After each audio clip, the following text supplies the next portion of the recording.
Matthieu l'évangéliste n'avait jamais dit combien il y avait eu de mages. Donc on décida qu'il y avait 12 mages. Ce qui tombait bien car 12 c'est un joli nombre, comme les 12 tribus d'Israël, les 12 apôtres et à la même époque les 12 travaux d'Astérix. Les Romains avaient une vieille fête, durant laquelle un esclave tiré au sort devenait roi. Du coup les mages ont eu une promotion, ils sont devenus rois et ils ont commencé à se faire tirer. Ce qui était moins drôle pour eux, sauf quand le roi mage était aussi un roi de la pop et qu'il s'appelait Michael, comme George Michael ou Michael Jackson. Là, c'était amusant de se faire tirer, surtout quand c'était un petit garçon qui trouvait la fève. C'est faux. Ils n'ont jamais rien pu prouver. Je suis une fervente. Les Romains étaient des guerriers cruels.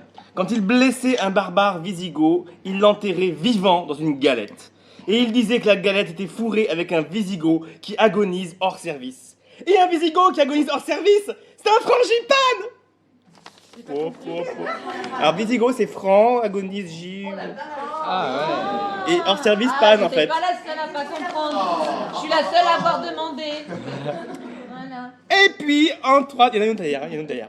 Et puis en 336, l'empereur Aurélien fixa Noël le 25 décembre pour unifier son empire qui, après référendum, préférait en majorité fêter le réveillon le 24 décembre au soir, justement parce à tomber la veille de Noël et que ça évitait d'avoir à poser des RTT pour faire le pont.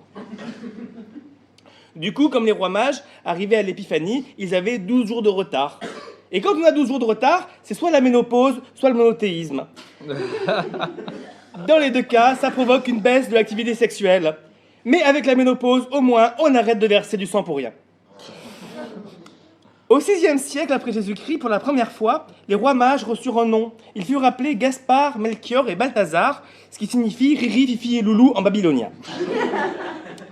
Et puis, l'Église en eut marre des rois mages babyloniens. Au XVIe siècle, c'était le moment où il fallait évangéliser plein d'Africains. Alors on leur dit, un des mages, il est nègre, il est noir comme le cul de Taubira, il s'appelle Gaspard. Bon, c'est un enfant, hein, parce qu'il n'est pas au même niveau intellectuel que les deux autres. Mais enfin voilà, Jésus il pense aussi à vous les négros. Donc tenez-vous tranquille quand vous serez dans la cale du bateau pour l'Amérique. Bon, oui, vous allez en baver, oui, vous serez malade, mais quand on est malade après avoir bavé, c'est soit la mononucléose, soit le monothéisme. Dans les deux cas, on a les glandes. Mais avec la mononucléose, au moins, on ne contamine son entourage que quelques jours.